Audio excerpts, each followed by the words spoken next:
피부와 마음, 다자이 오사무, 1940년. 왼쪽 가슴 아래에 파달만한 뾰루지 하나가 불룩 생겼습니다.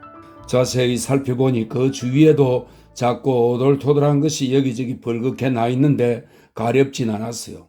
기분이 나빠 목욕탕에 가서 저 가슴 아래를 피부가 벗겨질 정도로 박박 문질렀는데 그게 문제였나 봐요. 집에 와서 화장대 앞에 앉아 옷을 풀어헤치고 거울을 쳐다보니 징그러운 거예요. 목욕탕에서 집까지 걸어서 5분도 안 되는데 그 사이에 젖가슴 아래쪽으로 손바닥 2개 넓이만큼이 잘 익은 딸기처럼 시뻘겋게 변해 마치 지옥이라도 본 것처럼 앞이 캄캄해졌어요. 그때부터 저는 이제까지의 제가 아니었습니다. 사람이 아닌 것 같아서요. 정신이 아득해진다는 게 이런 걸까요? 한참을 우두커니 앉아 있었지요. 먹구름이 온통 나를 뒤덮는 것 같고 지금까지 살아온 세상에서 동떨어진 것 같고 주변에서 나는 소리조차도 환상처럼 아스라이 들리고 그때부터 지옥의 밑바닥이 시시각각 나를 향해 다가오기 시작했어요. 거울을 들여다보고 있는 사이에도 후드득 후드득 떨어지는 빗방울처럼 여기저기서 작고 빨간 알갱이들이 돋아나더니 목이며 가슴, 배 등까지 퍼졌습니다. 거울로 등 뒤를 보니 등줄기를 따라 한 개라도 뿜어놓은 것처럼 알갱이들이 솟아나 있어 저는 그만 얼굴을 두 손으로 덮어버리고 말았어요. 이런 게 났어요. 그에게 보여주었답니다. 6월 초에 있었던 일이죠. 그 사람은 반팔 셔츠에 반바지를 걸치고 책상 앞에 앉아 멍하니 담배를 피우고 있었지요. 그이가 제게 다가오더니 저를 이리저리 돌려가며 이곳저곳 손가락으로 눌러보더니 걱정스럽다는 듯이 물었어요. 가렵지 않아? 제가 괜찮다고 했습니다. 아무렇지도 않다고요. 그이가 고개를 갸웃거리더니 오후 햇살이 환하게 쏟아지는 툇마루에 벗은 저를 세워놓고 빙빙 돌려가며 더 꼼꼼히 들여다보았습니다. 제 몸에 관한 일이라면 지나칠 정도로 마음을 써주는 사람이랍니다. 마음속으로는 늘 저를 소중히 해주거든요. 그런 마음을 잘 알기에 저를 마루에 세워놓고 이쪽 저쪽으로 돌리고 해도 저는 하나님께 기도를 올릴 때처럼 마음이 편해져 얼마나 마음이 놓였는지 몰라요. 저는 선체로 가만히 눈을 감고 있었죠. 죽을 때까지 그대로 있고 싶었어요. 이상하네. 두드러기라면 가려울 텐데 설마 홍역은 아니겠지? 제가 씁쓸하게 웃으며 옷 매무새를 고쳤어요. 쌀겨 때문인지도 몰라요. 목욕탕에 갈 때마다 가슴이랑 목이랑 박박 문지르거든요. 그래서 그런가? 결국 그 사람이 약국에 가서 튜브에 들어있는 끈적끈적한 하얀 연고를 사오더군요. 그리고 아무 말 없이 손가락으로 문질러 주었어요. 시원한 느낌이 피부로 스며들어서 기분이 한결 나아지는 것 같았어요. 옮으면 어떡해요? 신경 쓰지 마.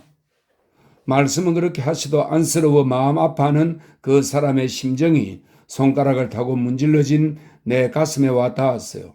저는 진심으로 빨리 낫고 싶었지요. 그 사람은 못생긴 저를 늘 자상하게 감싸주고 농담으로라도 제 얼굴이 못났다는 말은 하지 않아요. 눈곱만큼도 제 얼굴을 놀리지 않고 언제나 환한 얼굴로 말하죠. 괜찮은 얼굴이야. 당신 얼굴이 좋아? 불쑥 그런 말을 하시면 저는 몸둘 바를 몰라요. 우리는 올 3월에 결혼했답니다. 저는 결혼이라는 말을 꺼내기조차 민망할 만큼 그 사람에게 어울리지 못했고 또 가난했어요.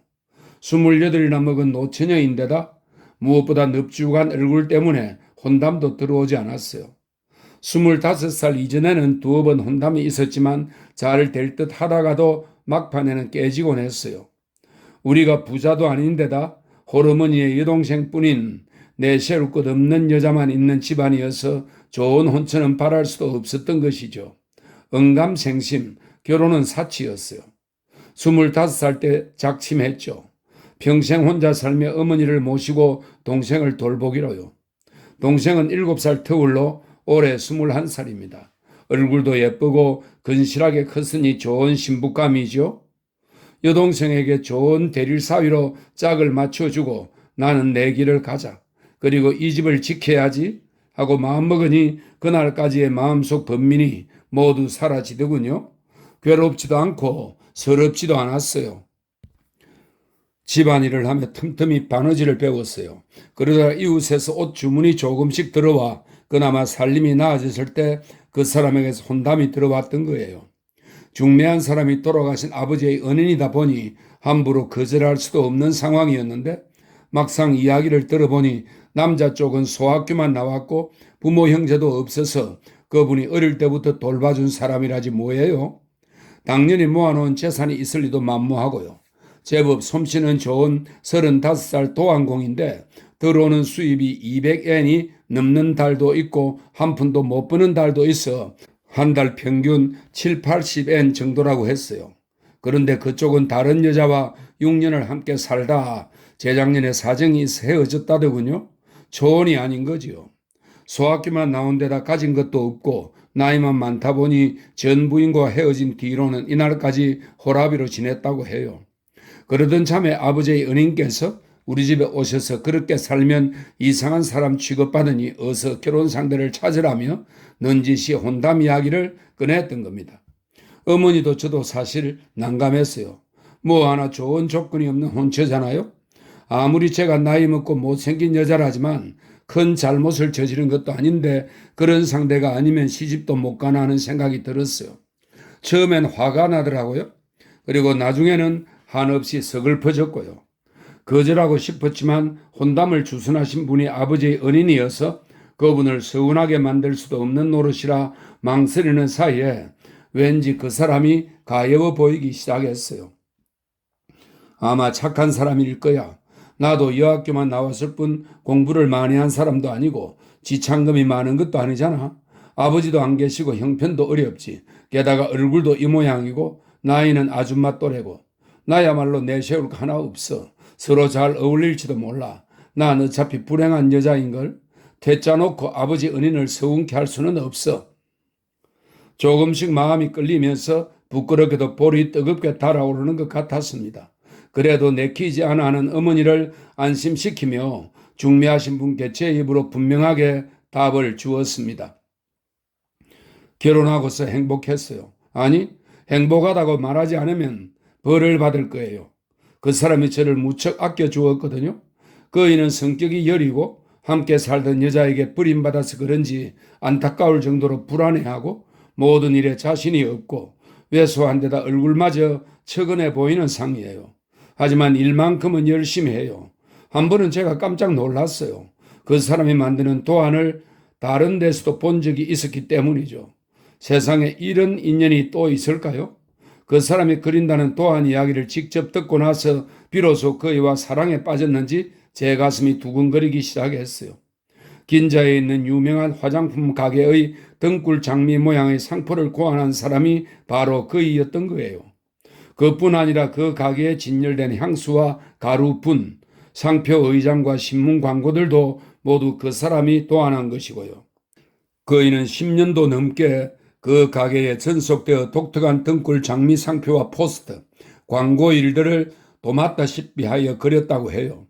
요즘에는 가게 이름은 몰라도 아름답고 우아한 등굴 장미가 뒤엉켜 있는 개성 있는 문양을 기억해주는 외국인도 늘었다던데 누구나 한번 보고 나면 기억에 남을 멋진 문양이거든요. 그 등굴 장미는 제가 학교 다닐 때부터 보았어요. 이상스레 그 문양에 끌려 여학교를 졸업한 후에도 화장품은 그 가게에서만 사게 되었는데 말하자면 일종의 팬이었던 거예요. 하지만 저는 그 등굴 장미를 누가 고안했는지에 대해서는 한 번도 생각해 본 적이 없었어요. 신문 같은 데서 멋진 광고가 실렸다고 누가 그걸 그렸는지 궁금해할 사람은 없잖아요. 도안공이란 게 겉으로는 드러나지 않는 진짜 실력자예요. 저도 그 사람의 아내가 되고 나서야 알았어요. 제가 기뻐서 말했습니다. 학생 때부터 제가 이 등굴 장미를 정말 좋아했어요. 그런데 이걸 당신이 그렸다니 정말 기뻐요. 아, 행복해. 10년도 더 넘게 어디선가 맺어져 있었네요. 처음부터 당신과 맺어질 운명이었나 봐요. 그랬더니 그 사람이 얼굴을 붉히며 정말로 부끄러운 듯이 눈을 끔뻑이며 말했죠. 놀리지 마. 직업인데 뭐. 그리고 슬픈 표정으로 가만히 웃기만 했어요. 그 사람은 늘 자신을 자조해요. 배우지 못한 것, 재혼한 것, 초라한 외모를 마음에 두지요. 그렇다면 저같이 얼굴이 펑퍼짐하고 못생긴 여자는 어쩌라 말인가요? 우리 부부는 자신감이 없어 늘 안절부절 못하고 얼굴에는 근심이 가득합니다. 그 사람은 제가 가끔은 마음껏 어리광 부리기를 바라는 모양이지만 저 역시 28이나 먹은 데다 생긴 것도 입꼬리고 그 사람이 자신 없어 하는 모습을 보면 저까지 왠지 더 쑥스러워져 어리광을 못 부리게 돼요. 마음과는 정반대로 쌀쌀맞은 말이 튀어나가곤 하지요. 그러면 그 사람이 예민해지기 시작하는데 나는 그 기분을 잘 알기 때문에 더 안절부절 못하다가 마치 남남인 것처럼 서먹서먹해져요. 제가 자신감 없어 하는 것을 그 사람도 잘 알고 있어서 아닌 밤중에 홍두깨 격으로 가끔 제 얼굴 생김새나 옷 맵시를 어설프게 칭찬할 때가 있답니다. 그러면 나는 기쁘기는커녕 가슴이 미어지면서 안타까워 울고 싶어져요. 그 사람은 좋은 사람입니다. 이전의 여자에 대해서는 눈꽃만큼도 내색을 안 해요. 결혼 전에 그 사람은 아카사카에 있는 연립에 혼자 살았어요. 이 집만 해도 우리가 결혼하면서 새로 얻은 집인데 좋지 않은 기억은 잊고 싶기도 할 테고 또 저를 배려하는 마음도 있었겠죠. 전에 쓰던 살림살이는 모조리 처분해버리고 일하는 데 필요한 도구만 달랑 들고 이곳 스키치로 이사 왔어요. 제게도 어머니가 주신 돈이 조금 있어서 둘이서 돈을 합쳐 당장 필요한 물건을 구했고 이불이나 옷장은 친정에서 가져온 것이죠. 예전의 흔적 같은 것도 전혀 없으니 이제는 그 사람이 나 말고 다른 여자와 6년이나 살았다는 게 믿기지 않을 정도예요. 그 사람이 괜스레 자신을 비하하지 않고 차라리 제게 큰 소리도 치고 야단도 치며 마구 대했더라면 저도 마음 편하게 노래 부르며 어리광도 부릴 수 있었을 겁니다. 그러면 집안 분위기도 지금보다 나았겠죠. 못생겼다는 쓸데없는 생각 때문에 부부가 둘 다 겉돌았어야. 저는 그렇다 쳐도 그 사람은 왜 자신을 비하할까요? 그 사람이 소학교만 나왔다 해도 교양으로 치자면 대학 나온 사람 못지 않아요. 레코드만 해도 고상한 것을 많이 모으고 있고 한 번도 들어본 적이 없는 서양의 최근 소설까지도 일하는 틈틈이 읽는 사람이에요. 게다가 세계적인 그 등굴 장미 도안까지. 또 자신은 가난하다고 생각하지만 요즘은 일거리도 늘어서 100엔, 200엔이나 되는 큰 목돈도 들어오곤 하고요. 얼마 전에는 이즈 온천도 다녀왔어요. 그런데도 그 사람은 아직까지도 친정 어머니가 이불이나 옷장, 가재 도구를 보태준 걸 마음에 두고 있는데 저는 모두 싸구려뿐이라는 생각에 부끄럽기도 하고 왠지 공연한 짓을 저지른 듯한 기분마저 듭니다. 그러다 보니 동정이나 연민으로 결혼하는 게 아니었어. 역시 나는 혼자 사는 게 더 나을까 하는 끔찍한 생각을 하며 밤을 지새운 적이 있습니다. 좀 더 잘난 사람을 바라는 상상해서는 안 될 무시무시하게 부정한 생각이 고개를 쳐더니 저는 나쁜 사람이에요. 결혼하고 나서 비로소 맛본 아름다운 청춘을 잿빛으로 보내버린 억울함에 혀를 깨물고 싶을 정도예요. 더 늦기 전에 어떻게든 그 시간들을 메우고 싶은 마음에 둘이서 말없이 저녁밥을 먹다가 쓸쓸함을 견디지 못하고 밥 공기와 젓가락을 손에 쥔 채 울컥한 적도 있답니다. 이 모든 게 제 욕심이죠. 이 몰골의 청춘이라니 말이 안 되죠. 웃음거리죠. 저는 지금 이대로도 충분히 행복합니다. 그렇게 생각해야겠죠. 나도 모르게 욕심만 부리다 보니 흉측한 무어가 돋아났을 거예요. 약을 바르고 더 이상 번지지 말고 내일이면 제발 낫게 해달라고 기도하고 그날 밤은 일찌감치 잠자리에 들었습니다. 누워서 곰곰이 생각하니 뭔가 이상했어요. 저는 다른 건 괜찮아도 피부병만큼은 정말 싫어요. 아무리 힘들고 아무리 가난하게 살아도 좋지만 이것만은 정말 싫거든요. 피부병에 걸리느니 차라리 팔 한쪽이나 다리 한쪽 없는 편이 더 나아요. 생물 시간에 피부병의 원인균에 대해서 배울 때 저는 온몸이 근질거려 교과서의 벌레나 박테리아 같은 사진이 실려있는 페이지를 북북 찢어버리고 싶었어요. 그리고 무신경한 선생님이 원망스러워? 아니 그건 아니죠. 그분도 직업이 그렇다 보니 참고 가르칠 거라는 생각을 하니 선생님의 아무렇지도 않다는 듯한 얼굴이 딱하기 거지 없었어요. 수업이 끝나고 나서는 친구들과 더 이야기를 나눴어요. 아픔과 가려움, 간지러움 가운데 무엇이 제일 참기 힘드냐고 묻기에 저는 가려움이라고 했습니다. 그렇잖아요. 아프거나 간지러움을 느끼는 데는 한계가 있어요. 얻어맞거나 칼로 베이거나 간지럽혀도 그런 고통은 극에 달하면 사람이 기절해버려요. 기절하면 아무것도 모릅니다. 성천하는 거지요. 고통에서 완전히 벗어나는 겁니다. 죽으면 좋잖아요. 하지만 가려움은 밀려오는 파도처럼 몰려왔다 사그라지기를 반복하며 끝없이 솟구쳤다 부서지고 고통이 정점에 다다르는 경우가 없으니 기절도 못하잖아요. 가려워서 죽는 일은 더더욱 없고요. 서서히 그리고 영원히 몸부림쳐야 하는 거예요. 그러니 가려움보다 더한 고통은 이 세상에 없지요. 만약 제가 감옥에서 고문을 당하더라도 베이거나 맞거나 간지럽히는 고문에는 자백하지 않을 겁니다. 자백하기 전에 정신을 잃을 테고 몇 번씩 고문을 당하다 보면 제가 죽겠지요. 제가 털어놓을 것 같아요. 목숨을 바쳐서 동지가 숨어있는 은신처를 불지 않을 겁니다. 하지만 벼룩이나 옴블레 같은 것을 대나무통에 잔뜩 넣어 내 몸 위에 쏟아붓는다고 하면 혼비백산에 대해 까무러치며 자백할 겁니다. 살려주세요. 의리고 뭐고 팽개치고 싹싹 빌며 애걸할 겁니다. 생각만 해도 정신이 혼미해지네요. 쉬는 시간에 이렇게 말했더니 친구도 그렇다고 맞장구 쳤습니다. 한 번은 우리 반 모두가 선생님과 우에노 과학박물관에 갔는데 3층 표본실에서 제가 깜짝 놀라 악 하고 비명을 지르고 큰 소리로 엉엉 울었어요. 인간의 피부 속에 사는 기생충 모형이 깨만한 크기로 선반에 나란히 진열되어 있었거든요. 도대체 무슨 짓이냐고 소리치며 몽둥이로 모조리 부셔버리고 싶었어요. 그날 이후로 사흘 동안이나 잠도 못 이루고 몸 어딘가 근질근질대고 식욕도 뚝 떨어졌고요. 저는 국화꽃도 싫어요. 조그만 꽃잎이 오글대며 모여있는 게 꼭 무엇 같지 않아요? 꼬불꼬불한 나뭇가지만 봐도 소름이 돋고 여기저기 가려워요. 저는 알집에 들어있는 자잘한 생선 알 같은 것을 태연하게 먹는 사람들의 마음속을 정말 모르겠어요.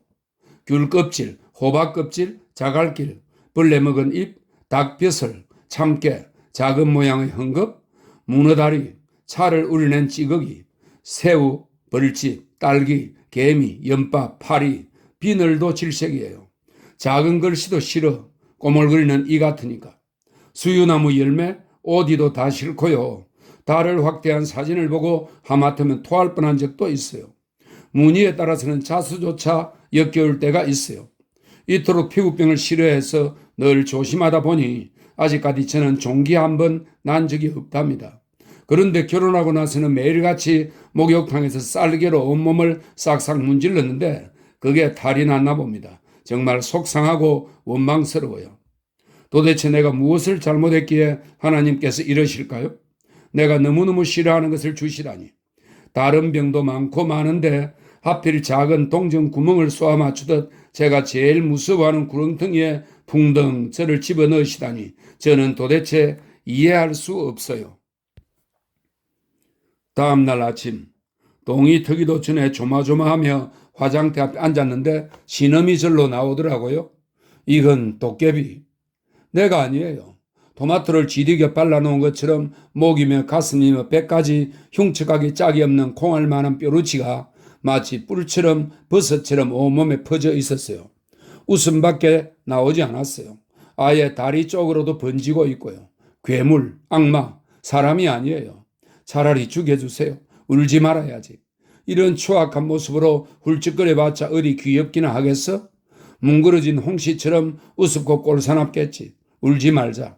그 사람은 아직 모를 거야. 보여주기 싫어. 그렇잖아도 쓸만한 것 하나 없는데 피부마저 입꼬리라니.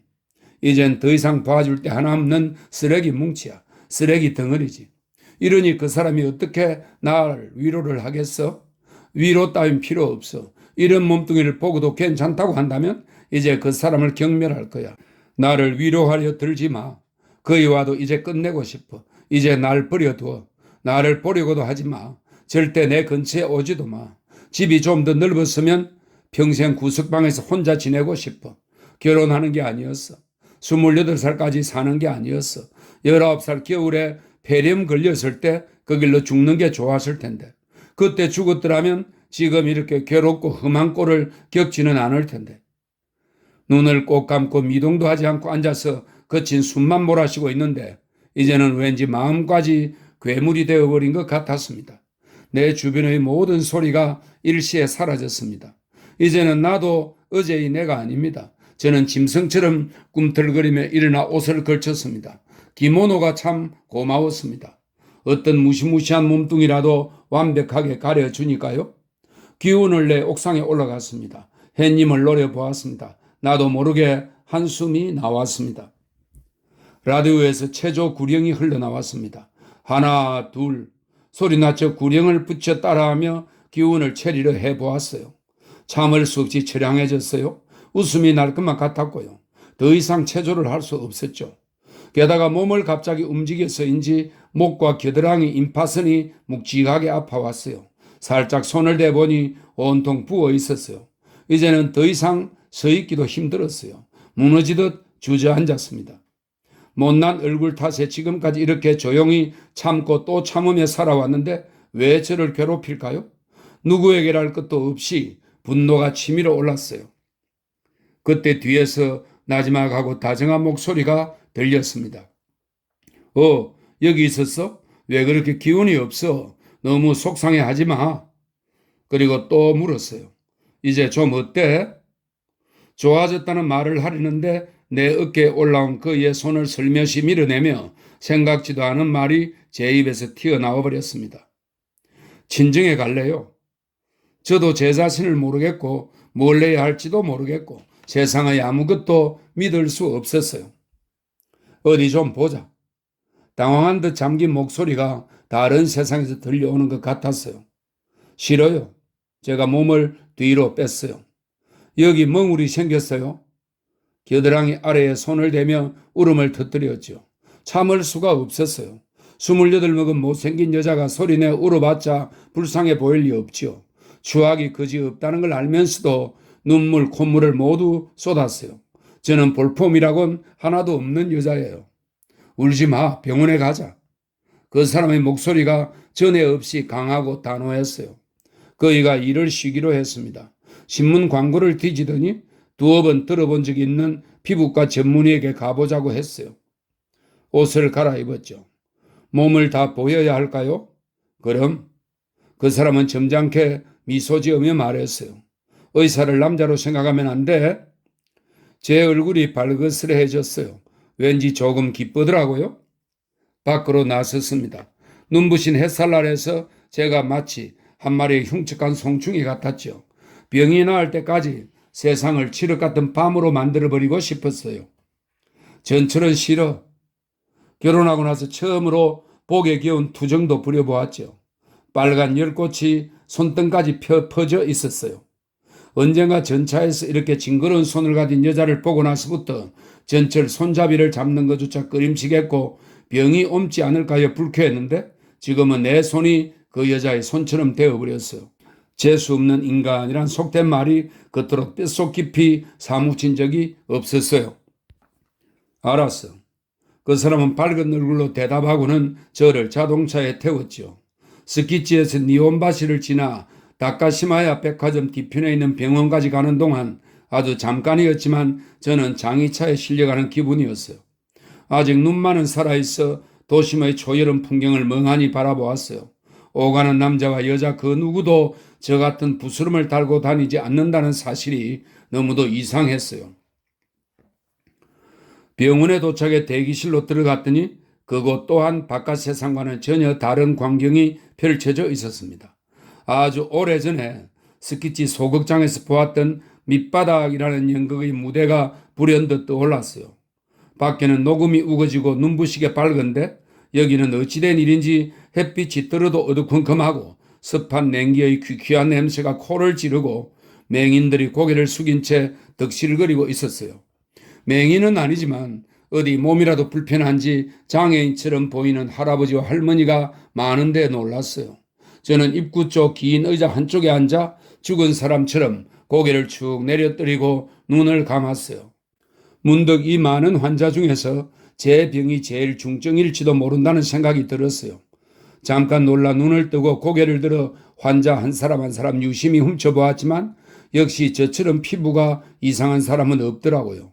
저는 이 병원의 현관 간판을 보고 피부과뿐 아니라 입에 올리기 거북한 다른 병을 전문으로 치료하고 있다는 것을 알았습니다.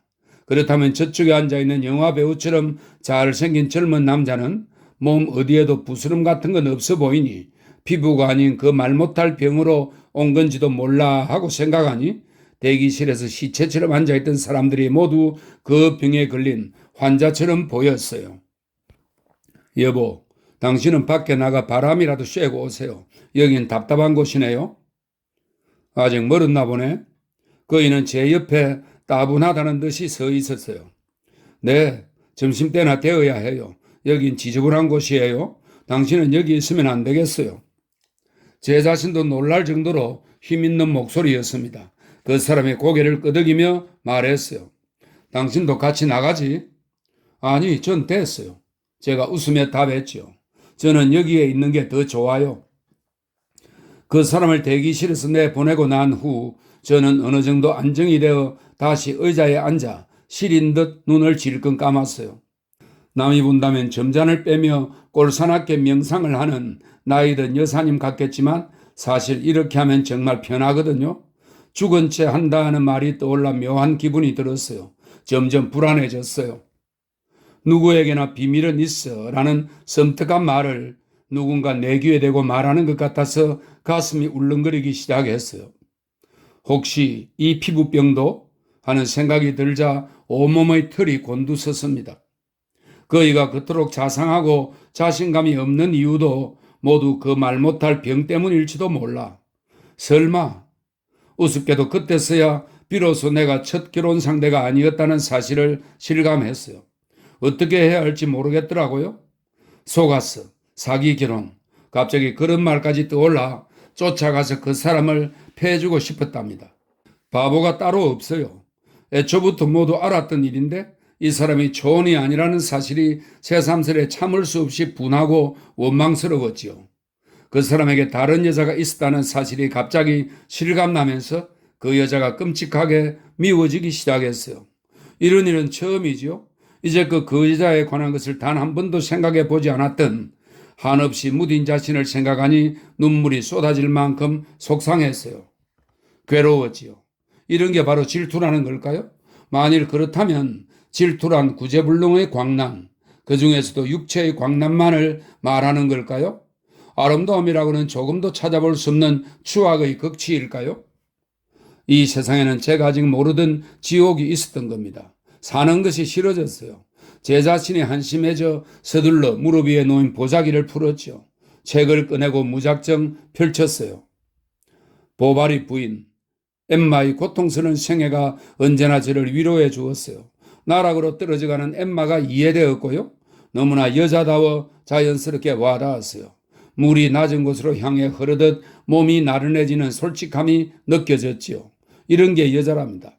말할 수 없는 비밀이 있어요. 그게 바로 여자의 본성이겠지요.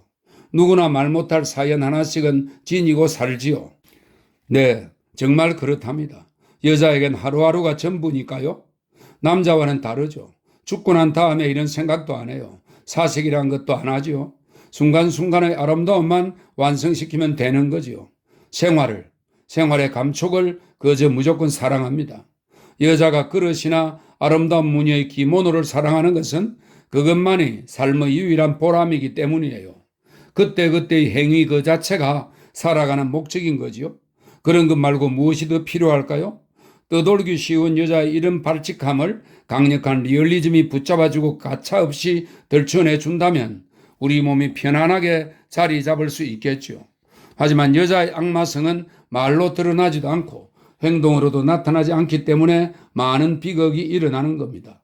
강렬하고도 치열한 리얼리즘만이 진정으로 우리를 구원해 줄 수 있을 거예요.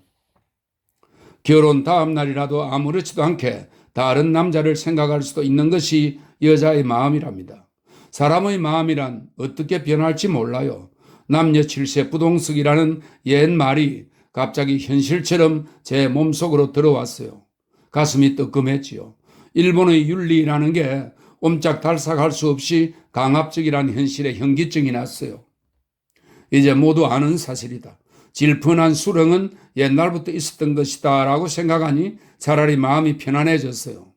비록 이렇게 몸뚱이가 피부병으로 뒤덮였지만 역시 아직도 나는 새끼가 있는 아줌마구나 하고 조금은 여유를 가지고 스스로를 불쌍히 여겼어요. 이제 루돌프가 엠마에게 바싹 들러붙어 달콤한 말을 속삭이는 대목으로 들었었어요. 이번에는 또 다른 묘한 장면이 떠올라 나도 모르게 웃음이 나더라고요. 바로 그 상황의 엠마가 부스럼에 뒤덮였더라면 어땠을까 하는 생각이 불쑥 들었어요. 저는 아니지, 중요한 건 이래야지 하고 마음을 다잡았어요. 만약 실제로 그런 상황이었다면 엠마는 분명 루돌프의 요구를 거부했겠죠. 그리고 엠마는 전혀 다른 삶을 살았겠죠. 맞아, 끝까지 거절했을 거야. 부스럼 투성이 몸으로는 그럴 수밖에 없어요. 분명해요. 하지만 이런 게 희극은 아니죠. 여자의 삶이란 것은 어느 상황에서의 머리 상태나 기모노의 문양, 졸리는 정도나 몸 상태 같은 사소한 것들에 의해 결정되어 버립니다. 너무 졸린 나머지 시끄럽게 군다며 등에 업은 아이를 목졸라 죽인 보모도 있잖아요.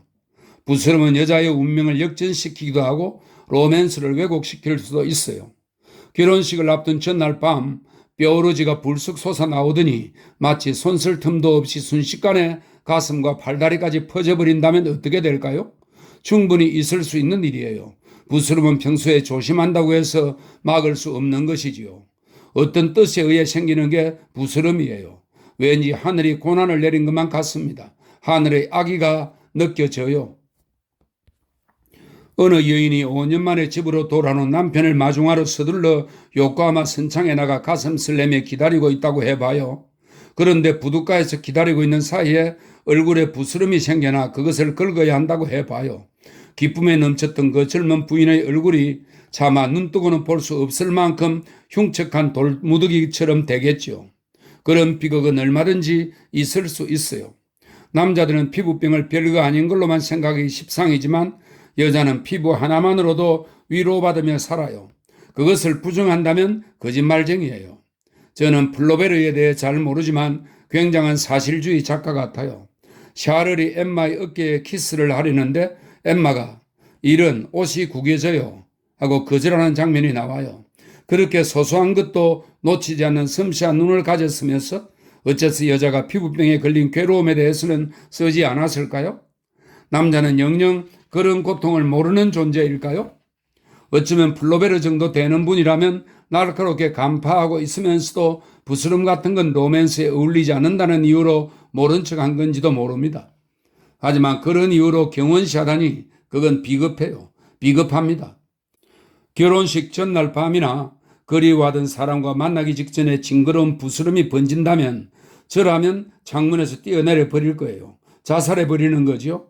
여자는 한순간 한순간 아름다움을 드러내는 기쁨으로 살아가요. 내일이야 어찌 되든. 살짝 문이 열렸습니다. 그 사람이 다람쥐 같은 조그만 얼굴을 내밀며 아직 멀었어? 하는 눈짓으로 물었어요. 저는 손가락을 까딱거리는 경박한 손짓으로 그이를 불러들였죠. 저기. 마음이 들뜨는 바람에 천박하게 톤이 올라가 어깨를 움찔했어요. 이번에는 최대한 목소리를 가다듬고 다시 말했어요. 제게서 내일은 될 대로 되라고 마음먹은 것 같은 그런 여자의 분위기가 나지 않아요? 뭐? 그 사람이 당황하는 걸 보고 웃음이 나왔어요. 제가 말 주변이 없어서 무슨 말인지 모르겠죠? 이제 상관없어요. 제가 여기서 기다리는 동안에 왠지 딴 사람이 되었나 봐요. 이런 밑바닥에 있으면 안 되겠어요. 전 너무 약해서 분위기에 휩쓸리는 사람이거든요. 상스러워졌어요. 자꾸 한심한 생각만 들고 타락하여 이젠 마치 말을 하려다 입을 다물었어요.